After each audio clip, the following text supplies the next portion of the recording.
మార్గదర్శి ఫైనాన్షియర్స్కు విధించిన 1500 కోట్ల పెనాల్టీ వసూలు చేయాల్సిందేనని ఆదాయ పన్ను శాఖకు లేఖ రాశారు మాజీ ఎంపీ ఉండవల్లి అరుణ్ కుమార్. మార్గదర్శి ఫైనాన్షియర్స్ చేసిన 2600 కోట్ల రూపాయల అక్రమ డిపాజిట్ల వసూలుపై ఆదాయ పన్ను శాఖ విధించిన 1500 కోట్ల రూపాయల జరిమానా 16 ఏళ్లుగా పెండింగ్లోనే ఉందని లేఖలో పేర్కొన్నారు ఉండవల్లి. ఆ సంస్థకు విధించిన 1500 కోట్ల పెనాల్టీని వసూలు చేసేందుకు ఆదాయ పన్ను శాఖ న్యాయపరంగా అన్ని చర్యలు చేపట్టాలని కోరుతూ లేఖ రాశారాయన.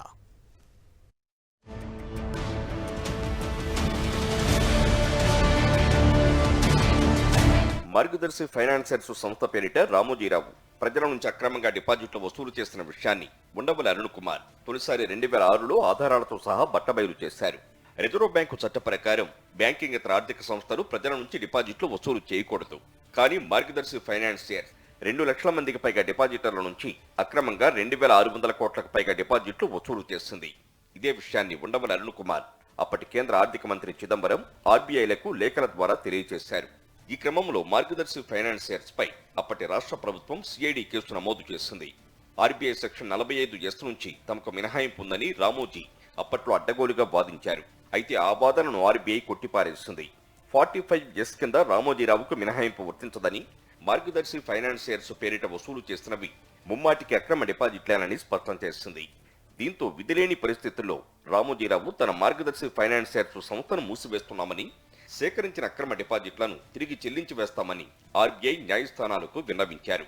నిబంధనలకు విరుద్ధంగా అక్రమ డిపాజిట్ల ద్వారా రామోజీరావు సముపార్జించిన అక్రమ ఆదాయంపై ఆదాయ పన్ను శాఖ 2008లో 1500 కోట్ల పెనాల్టీ విధించింది.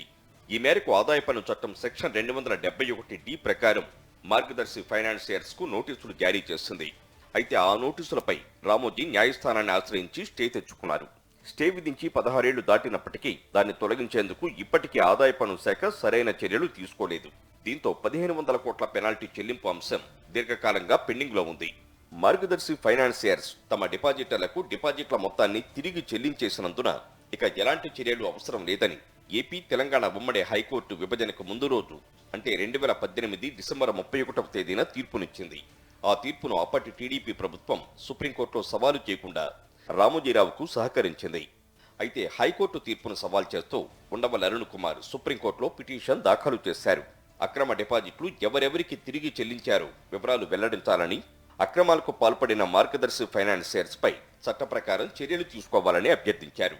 అనంతరం 2019 మేలో అధికారంలోకి వచ్చిన వైఎస్ఆర్సీపీ ప్రభుత్వం ఈ కేసులో ఇంప్లీడ్ అయింది. ఈ కేసును విచారించిన సుప్రీంకోర్టు గతంలో ఉమ్మడి ఏపీ హైకోర్టు ఇచ్చిన తీర్పును కొట్టివేసింది. మార్గదర్శి ఫైనాన్షియర్స్ పై చట్ట ప్రకారం క్రిమినల్ చర్యలు చేపట్టాల్సిందేనని స్పష్టం చేసింది. ఈ క్రమంలో కేసును తిరిగి విచారించాలని తెలంగాణ హైకోర్టును ఆదేశించింది. ఈ విషయంలో తెలంగాణ హైకోర్టుకు సహకరించాలని ఉండవల్లి అరుణ్ కుమార్ కు సూచించింది. ప్రస్తుతం ఈ కేసు తెలంగాణ హైకోర్టులో విచారణలో ఉంది. హెచ్యుఎఫ్ కర్త రామోజీరావు మరణించినా సరే అక్రమ డిపాజిట్లు వసూలు చేసిన మార్గదర్శి ఫైనాన్షియర్స్ పై చట్ట ప్రకారం కఠిన చర్యలు తీసుకోవాల్సిందేనని న్యాయ నిపుణులు స్పష్టం చేస్తున్నారు. ఈ పరిణామాల నేపథ్యంలో ఉండవల్లి అరుణ్ కుమార్ కేంద్ర ఆదాయ పన్ను శాఖకు లేఖ రాశారు. హెచ్యుఎఫ్ కర్త చెరుకూరి రామోజీరావు మరణించినందున ఆ సంస్థపై ఐటీ శాఖ విధించిన పెనాల్టీకి సంబంధించి గతంలో న్యాయస్థానం ఇచ్చిన స్టే ఉత్తర్వులు తొలగిపోయినట్లేనని లేఖలో వివరించారు ఉండవల్లి అరుణ్ కుమార్. రామోజీరావు మరణించిన తర్వాత ఆయన కుటుంబ సభ్యులను ఈ కేసు రికార్డులో నమోదు చేయనందున గతంలో ఇచ్చిన స్టే ఉత్తర్వులు మనుగడలో లేనట్లుగానే పరిగణించాల్సి ఉంటుందన్నారు. రామోజీ స్థానంలో తనను హెచ్యుఎఫ్ కర్తగా పరిగణించాలని ఆయన కుమారుడు సిహెచ్ కిరణ్ మార్గదర్శి ఫైనాన్షియర్స్ కేసు విచారిస్తున్న తెలంగాణ హైకోర్టును కోరారు. కానీ మార్గదర్శి ఫైనాన్షియర్స్ పై ఆదాయ పన్ను శాఖ విధించిన పెనాల్టీకి సంబంధించిన కేసులో మాత్రం రామోజీరావు వారసుల పేర్లు రికార్డుల్లో నమోదు కాలేదు. కాబట్టి గతంలో ఆదాయ పన్ను శాఖ విధించిన 1500 కోట్ల పెనాల్టీపై న్యాయస్థానం ఇచ్చిన స్టే తొలగిపోయినట్లుగానే పరిగణించాలని కూడా ఉండవల్లి అరుణ్ కుమార్ నివేదించారు. ఈ నేపథ్యంలో మార్గదర్శి ఫైనాన్షియర్స్ కు విధించిన 1500 కోట్ల పెనాల్టీని వసూలు చేసేందుకు ఆదాయ పన్ను శాఖ న్యాయపరంగా అన్ని చర్యలు చేపట్టాలని కోరారు. మార్గదర్శి ఫైనాన్షియర్స్ అక్రమాలపై తానే ఫిర్యాదుదారుణ్ణి కాబట్టి పెనాల్టీ అంశంపై ప్రస్తుత పరిస్థితిని తనకు వివరిస్తే అవసరమైతే తాను కూడా తగిన న్యాయపరమైన చర్యలు తీసుకుంటానని తెలిపారు.